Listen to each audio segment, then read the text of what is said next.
basali na nzambo ba l'église bazoki na biso wa mutu oya komeka kobima na mwasi ya mutu amiti molele libulu wa kobima te c'est Dieu qui dit ça yena ba Moïse mbi baza presque ba ndenge moko ntango asali bongo non seulement akoyi na ekobo mais a détruit foyer na ye akotisi bokauki na ndako ya libala abebisi musala ya mobali na ye na mbetu mwana ma ya phase pena frère Ludo après avoir fait un bon boulot.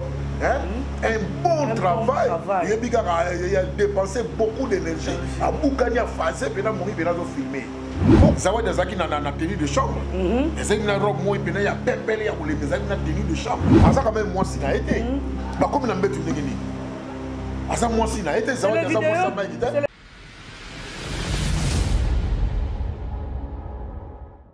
Salut Nababone Nyonso ya GK Business TV, bonjour, bonsoir. Et zo dépendre na RO. Beaucoup de vidéos nangai votre humble servante Ayaya. Merci na Gauthier Business pour cette opportunité. Merci Nababone Nyonso surtout na opportunité beaucoup pesanga ya kolanda ngai lelo na kati ya GK Business TV o wapi bisika ngai stela swama na esa gaya. O botala kangala musika lelo na koti na nzungu nanga bisika wapi na benga kaye l'homme qui n'a jamais trompé Gauthier Business motema ya mama. Donc moi mobile oyo alekaka na YouTube na alliance mais sans pourtant alongola pour envier basi ya poto. Merci beaucoup et puis merci à tous autour de rester ce moment là boya awa bo s'abonner bo liker vidéo Sandrine Bebonga yakape awa liker vidéo tiens mon colo ton abonnement et pourquoi pas toi ma sœur chérie Koika maman m'a pas ça abonnez-vous ici parce que ah pezalinda kunanga mon papa chéri David Masununa abonnez-vous ici parce que c'est aussi ma maison. Merci beaucoup ce qui vous s'appelle l'espace Oyo restaurant bar et pas il y a GM maman Gislain Massa. Moi ça merci naïe parce qu'après si ce espace à Kitoko boza juste car na quoi ya isangi la wana ndeka kozoya pour kombo que les blocs au kuta na l'espace moko Kitoko restaurant terrasse donc ce qu'on a pour solo ma solo ya 4 muta yo kate yaka kaka na espace GM pour vous allez vraiment de citer. Merci beaucoup na bato surtout bazolanda partout dans le monde et j'en profite de dire encore un grand merci na ba diaspora non so ba docteur Stella Somana Esagaya. Mon numéro c'est plus 243 97 49 23 542 plus 243 97 49 23 542 donc si vous avez posé à remarque m'encouragement on est surtout au monique qui pleure ngai bo benga mais ko finga ngate pour ngai pe na lobaka j'ai une bouche et puis naza mwana ya mama nanga et on azali ngai moko te na plateau nanga nazali na ye moko moto ya yambo ya Gauthier na komeka mpe ko sola na ye na plateau nanga ya lelo ya émission Loba vérité tozo lobaka vérité pour ce lobaka vérité to lali to lamuki na mois de janvier mutakalisation ya ex-moi si ya pasteur Mike Kalambai. Avant de j'avais tous zonga moi qui na fin 2021 à décembre. C'était toujours elle. Mutakalisé. Et lelo lisusu to lali to lamuki pasteur Mike Kalambai na bengeka pasteur Mike Kalambai. Ba eli biso ba vidéo ba lobi asali crise. To yebite soit disant crise ou bien crise ya solo to yebite. To lali to lamuki to moni lisusu vidéo ebimi. Ya mwana mwasi oyo alingaka sala featuring na pasteur Mike Kalambai na kombo ya Zawadi azaki na besoin ayemba na pasteur Mike Kalambai ake komona pasteur Mike Kalambai mais po ba yemba na ye ezaki conditionné il faut to le canon na mutalaka o biso awa boyebi ke tozana bato belé ba respectera biso to respectera ba to zaka la moi ba respect ya ba mo mususu ba le canon na mutalaka o ba mikolo da ba comprendre na koleka baleki na mutalaka bango mibale to yebite na zaki na sima ya caméra mais la vidéo tozomona ka mwasi azolela na kisuna na Swahili ils ça la passi mais et puis to moni mwasi ayiko ça la vidéo alobi ke Mike Kalambai lui avait présenté Vaseline auto yebi pomade ya bana soki mwana ziki to tizaka bana pona ko kausa ko zika ba masuba ya bana tanga na ko kapasi na ndenge ya sima parce que Mike Kalambai ça qui est que ça elle a trop ça la Vaseline mais ça fait très mal. Ya komona basali na nzambe na pasi ya babala yango lelo nazali ngai moko te na plateau kana ba ne bande na zana ya Gauthier Business to komeka mpe ko l'homme qui n'a jamais trompé to komeka mpe ko sola na Gauthier fongola la caméra tuna déjà na ba abonné na ngai ya Interpol News ba mona déjà ya Gauthier on a pesa déjà bonjour l'homme qui n'a jamais trompé. Oui, bonjour, c'est vrai, je n'ai jamais trompé. Ils ont c'était un solo et na mituna toujours à salinga nini. Na mituna amna cette question à salinga nini pour na saler boy. J'espère qu'il n'y a pas du tout la question et ça la m'a passé. Au monument tentation là on a pas plutôt le danger. Ah, on a une autonomie mais sur la question de yelinge kimi. Donc et dans ma makasi. Donc on a ça la côté pour na faire souffrir mon on est d'autres ba mboka ya libala paradis sur terre voilà quoi. Merci beaucoup ya Gauthier lelo zali vraiment na plateau na yo moko bisika pinga lelo na yambi yo na zu pene bonga na yo na ina vandisi yo sko ngamo na zu maloba yo zala wana vanda na poto me camper ko solola tozo yeba te tozo kende wapi j'espère to tozo kende wapi au moni ndeko na biso zadi o aleka ki na internet awana maloba ya kiele ya somme o aye nango na ebité soka za na ba parents mais on nous a dit que elle aussi elle est mariée comme vous. Bino ba marié boké na biso wa malgré la benga ko ya Gauthier l'homme qui n'a jamais trompé bozo ke na biso wa ba marié comment na moi si marié aye pena ko lobake akoi sama qui est pas ya pasteur Mike Kalambay parce que to yebi biso awa bana mike balanda biso on n'est pas là pour soutenir de non on est surtout ça va sans tabou disons to rotanga ngote batno so ba yebi vidéo to zo lobela alobi akenda ki ko senga featuring na pasteur Mike Kalambay, mais pasteur Mike Kalambay a fait ça qui est condition. Avant à ça, une vidéo, il faut accoucher naïe. Mais accoucher naïe, premier tour, deuxième tour, troisième tour, avec quoi il a un ciment. Tellement pas c'est les cas qui mettent au monde pasteur Mike Kalambay a présenté Vaseline au bout sur baptoye biki Vaseline et darabana babi bina Nicolo bazikaka. Mais il y a le pasteur Mike Kalambay a utilisé Vaseline pour aider bango pour passer la zobo bazaki nango poser ko sala bango mbali. Ko ta la vidéo on a femme mariée. Aïko ya na mambaboy na YouTube na internet comme église parquet il y a batunion sur ça la buzo bala bango un mot pour na yango un mot oui mais permet que nga monsieur Stella Swamana sa gaère moni ba diaspora ba adopté au lelo vous a parmi lelo tu n'es pas la meilleure mais sur la liste déjà c'est bon. Merci. Félicitations à Moussa na permet que nga même appeler ça na Guy Umberto Kabisi Motema Godé les choix lui aussi n'a jamais trompé Godé les choix mais so si on a fait ça, mototique informatique et na défaut, mais ça n'a pin na job pour papier tombokolo parce que yepena nous a trompé car leader te candidat le bana et ça moi passe. Moi matin on a tellement de bloc wana na mituni ke ma vidéo moi ma même golo à qui profite là? À qui profite là? Na nani ndezo profiter ba mutakalisation ba zotalaka pour le na bana 15 ans 17 ans bana ba téléphone na bango ba zotala ngope siko ezo profiter na nani. Ndé question na mituni yango wana. Mais ça n'est vraiment pas sur l'hôtel à l'eau. J'ai cherché l'église, je l'ai trouvé dans le monde.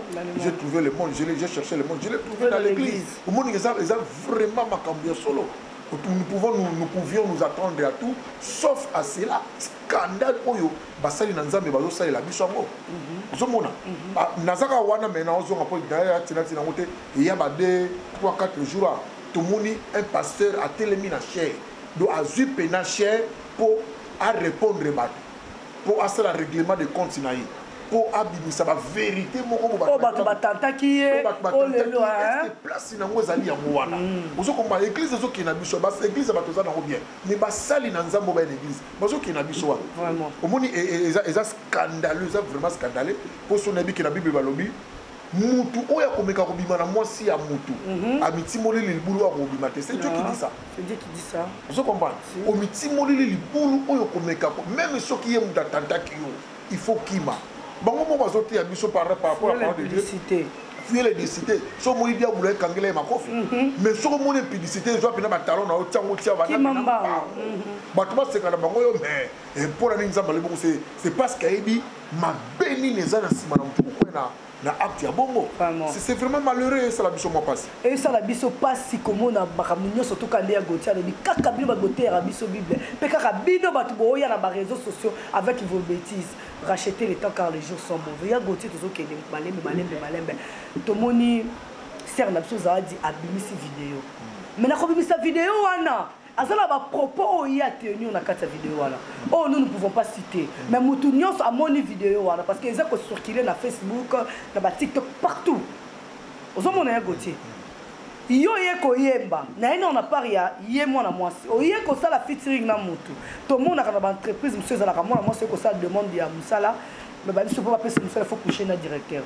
Mais quand la monique est là, on dit que na boy na ngana ki na ngana divina souffrir. Est-ce qu'il y a pas quelqu'un qui boyate? Pour le là il a plutôt vidéo le baquet. Na film qui repose à la preuve pour pasteur Moïse mais pasteur Mike Kalambay a forcé kinga na makasi. Comment ne le roi bongo que moi ça mutu. Alors qui va forcer qui na makasi yanga koya qui na publicité. Mais kaka yé a elbiso vidéo ya ndako ya Mike Kalambai mobimba banda na salon à côté na chambre à côté partout montre que c'est comme ces qui déjà yemo konde qui contenté mo sel nzambe. Non non, moni c'est une chambre de l'Éternel. Moni choix porté par Mike Kalambai, faut pas que na minute majab za na to. Ya. Moni donc niveau total même na ba YouTube au mona vie oyo za na majabu ba émission na bango ba prestation ba no basali et ça vraiment likolo. Et puis majabu sali que combo ya Mike Kalambai ezala likolo zo mona. Donc na minute oyo ko s'associer na musala ya koyemba na Mike Kalambai, ils appellent comme matisa cote na ils appellent comme matisa visibilité na mambebele. Et puis tout le monde se dit Mike Kalambai ça quand même chantre oyo na mamotali musique ya bunzambe ça quand même likolo. Zo mona yena ba Moïse mbi baza presque ba ndingi moko. Donc choix porté par notre sœur Zawadi par rapport à Moussala, c'est un bon choix. Parce qu'il y a la featuring sous ces années. Moussala n'a pas sala batuba yokangai. Moussala n'a pas sala batuba monanga. Et puis, na yeba, tant qu'on yembi na Mike Kalambai.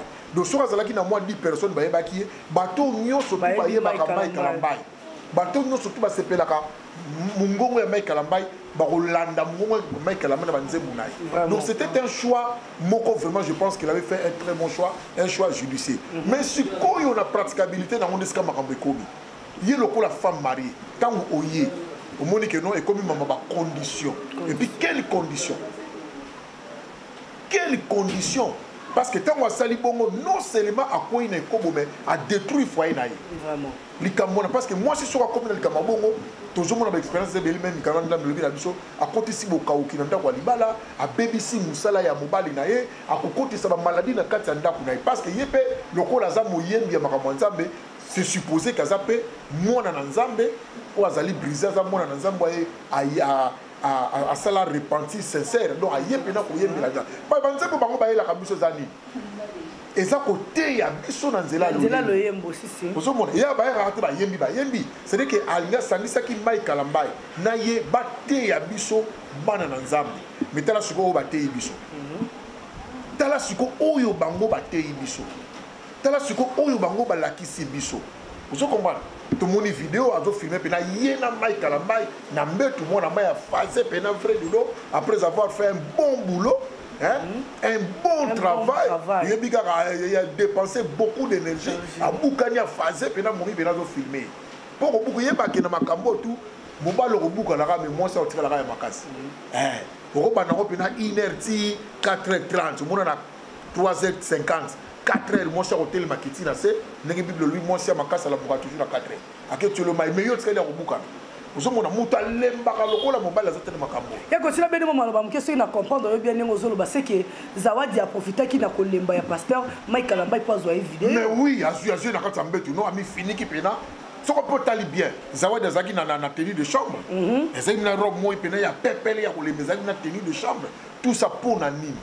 Toko le balelo qui va piéger qui est. Mais est-ce que bon va piéger qui est. Est-ce que pour aller comme d'abord ils a piégé parce que Moutabani ko conditionné que avant tout ça featuring il faut et ça les combat piégé mais il y a Gauthier il faut qu'est-ce qui prouve parce que tozo monde tozo yoka ba dire il y a Zawadi qu'on se dise la vérité c'est Zawadi qui parle et non pasteur Mike Kalambai. Non au-delà il y a Koloba il y a aussi des vidéos ceux qui parlent. Quand on a filmé ba na mbetu na yi. Les vidéos c'est qui non ça quand même moi si na été ba comme na mbetu ngeni. Asa moi si na été Zawadi Mike qui passe à Mobile ils se sont retrouvés dans le lit comment. C'est les vidéos qui parlent oui on n'en disconvient pas. Mais du moins total rappel nos paramètres ya Gauthier. La Bible nous dit la chair est faible. Vous voyez asa Moussa Nzambe et puis surtout ce qu'a zappé ba gounaye. Au moment qui a quoi ça m'a facilement sur asa ba gounaye. Et puis tout le monde a vidéo il y a d'autres personnes qui commentent que ils a ba clip ba au sala. Mais qu'est-ce qui prouve que oh Zawadi a lobby que bazala qui naye na ekobo eza ya solo parce que na ekobo tout le monde a Zawadi yemo comme ba filmer c'est que toloba le caméraman c'était le pasteur Mike Kalambai toloba bongo parce que la place à bongo troisième personne à cause à la ti la place à bongo troisième personne à cause à la ti c'est que vidéo on les a là qui filmé par Mike Kalambai disons maman tout analyser ngano yo amta mail na sepela pour na taba analyse à mail moi si on a une femme mariée même si tu es dans contexte c'est ça la clip Mike a une jeune fille une jeune dame ou hasard mariée te pose à un embête ou non Je pense que vous allez bongo. Parce que le clip aussi, c'est un langage qui parle. Donc, le jour où on a vu que même moi, si je suis à Libala, je suis à Libala, je suis à Libala, je suis à Libala, est-ce que c'est normal? Parce que tu as vu il y a Gauthier, tu me capes que ça analyse. Je moi si na une vidéo. Je femme mariée na une vidéo. Aujourd'hui, on a été cause après que ça piège entre Zawa Dina Mobile et Basela contre Mike Kalamba. Tous en ont battu, tout me capé que cela, le roi battu maïde. N'a za moi c'est libala, n'a triché, n'a mobile mususu. Mais quand n'a moi c'est libala ngo, n'a une vidéo, auprès y a battu batala. Mais n'a pas que dans la belle famille, tout me capé que raison. Non, le temps auto commis hein, va bien ngo identité. Au combat ta maté sœur nangai et sa gaïro, au combat ta maté somana na biso, au combat ta maté c'est là. Le lieu zali monde ya identité. Oyo zali réellement au obima. Au moins ba monde bango bazali wana ba monde bango ba servir wana ba si ba lobi na bango za identité ce qui maison telle mutezo servir yo oko bima so na maison oyo obi le loba obi pourquoi le komi mboa la mono le to komi na monde ya séduction au monde na séduction na impudicité niveau ko bimela que c'est moi na nini nouvel ordre mondial et ça symbolisé na mboa. Je comprends, la Bible le dit, même les élus seront séduits. Il y a toujours mon ango séduit par ces phénomènes, il y a chien. Il y a par exemple, moi, ça se coucher dans bois. Tout le monde, même mon bal, il y a gumba moi si en bois. Je comprends. Tout le monde, image, il y a un bois, na poto garder banine. Tout le monde a téléminé moi si na mais bois mi balé ba pembe na bango, ba sala makamu na bango. Et ça c'est un temps oyo la séduction par le sexe et à niveau mo ya osakanaté. Parce que le sexe mbwanda zalaka le plus dangereux. Voilà. Voilà. Ozomona eza makambo oyo ezaka identité mona maya sa ko mona après makambo oyo ko mona ba ndenga ko ba succès album na ko mona ndenga ko fula. Eza mona c'est la comprendre bien la retiro maloba ozo condamner pasteur Mike Kalamba ina art. Papa na lobi ya nani nga betela David Maboko. L'homme selon mon cœur. L'homme selon mon cœur. Tant qu'on Nzambe kuta Bible publié. C'est Nzambe m'a publié David. Na Bible. Aïe va publier David, va publier après David. Vous comprenez? Yango lelo oyo ma beo ezoko wa photo publier ba scène Nzambe ba osala so ma be. Maman, awo ezali kambu na betelo lisolo ke likambu to publier kutu bango teza ordre oyeye. Babanda ko koya banda obima kaka na oya za na ordre wana. Asala succès na nzela ya ordre wana ya bambua wana. Abima kana succès ne bandu na nzela ke bamutakaliza ki. Si. Babimisaki sexe na ye. Bakanga ki osala. Après wana ko mona ba makambo osala. Tout ça na ba preuve maman belé pour attendre ba komba bato ate. Yepeka ba publier ibongo. Bakanga lelo ezala. Osomona ningi mamuné zo kende. Vraiment.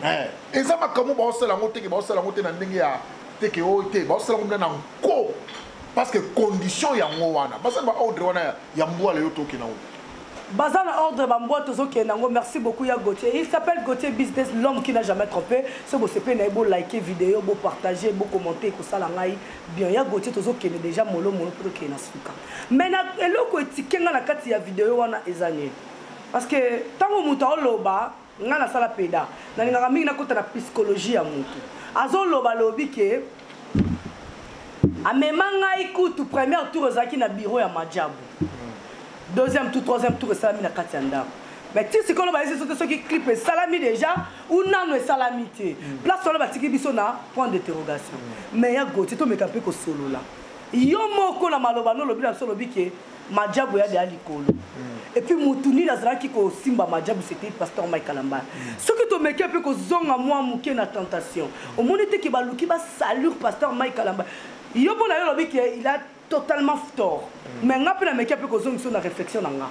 Au moni te ke ba moni ke e uti ko bima wa kaka récemment que te kopa Majabu ezaki kopa ya pasteur Moïse Mbiye que je le salue, ezaki ya pasteur Moïse Mbiye kopa yake pa na ya benga ki bala mai ba coopérer mais moi la mai a sauté là qui est premier. Au moni te rosa pe ke ba compte à rendre ne yangwana ba ki ba utiliser zawadi po aya. Mais quand on Mike Kalamba, il faut pas saluer peu crédibilité na ya Gauthier. Mais maman, l'histoire est là, tous la kaka batu mais toi quand la carte histoire, là on tellement choix dénoncer qui. C'est ça ex premier ex moi Sinaï a dénoncé qui ba agressivité ou ya zala na même na mamba ya mbetu. Non bi ki internet ça ba boya ki ngo na habité ma gilen so ba ba ba tout ba boya ki ke moi Sinaï ex moi Sinaï so ba mamba solo. Oui, maman na biso Gislaine Massa hein tous na GM restaurant bar na coin Sangila na ndimite akunda ne biso mutali boso a dénoncer ye. alors bi type wana bomona kaona aza maman infidèle type wana bomona kana za pena mutu ya écologie ya Gauthier bi ki un jour pe mama pa koleka te ba biso soki ya Gauthier aza pe infidèle ngala boya Moutoua Moutazara na Batounaï parce que moi je connais Gauthier, il n'a jamais trompé. Qu'est-ce qui prouve que moi si na ex on a zaki malheureuse, yango wana abimaki pour le lo yaba pesa raison. Mais yango le lo to pesa yango. C'est bon, il n'a qu'il a venu ka yeka tout ali. Est-ce que tout ça li comme roiner tout la liboso pour moi si ta la balo bakani soki boki ngola bimi na mai bimi ke ngando azobela. Pour bazara na mai bango surtout mi ba. Oui que ngola musupa ko za yemo ko détruire mai et amiki meli ba bomala bango na parce que problème était mais moi na batu déjà à lobaki.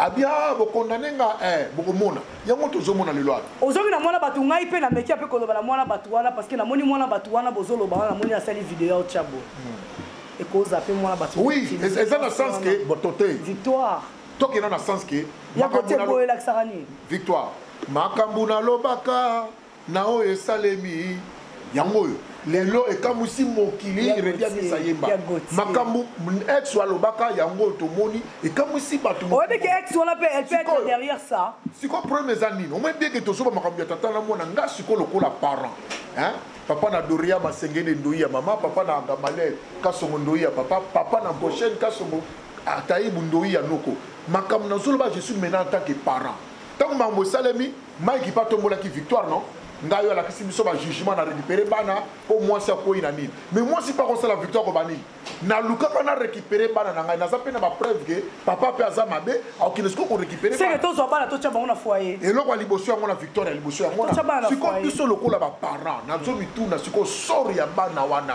tozo betaka lisolo ya Mike na ex na mais tozo ta la vie ya bana wana te bana wana lelo sori ya bana wana ezanini bana wana lelo est-ce que bazo tambola mutu na se to mutu likolo est-ce que bakoza na fierté ko bakeno mon père est tel ma mère est telle heureusement bana batanga na betel so bana wana otanga na bekolo na biso ya bamboka na biso wa syndicate wana mais bana na minute baza ko sakwa ah tata na bango mama na bango bana kole même ngomona babangi ba pe bana pesa ba kombo mongo bana na minute soki nzamba simi bango te akombela pe poison akufi vous comprenez c'est-à-dire que le parent ba osala makambu pona ba succès na bino pona ba oh koyeba na bino mais bozo sala te bozo tela te ki avenir ya bana lebe ko rattraper bana na YouTube ba les vidéos reste au moins place nga na comme parent c'est vraiment na zo ko comprendre en côté et puis pourquoi kaka basai na nzambe nde bazo koya pourquoi kaka bango nde bazo koya pourquoi kata to so bazo piéger bango pour na nini so ça voulu pardon dans la ko ba sala ka bazo koya te eza penali kamuke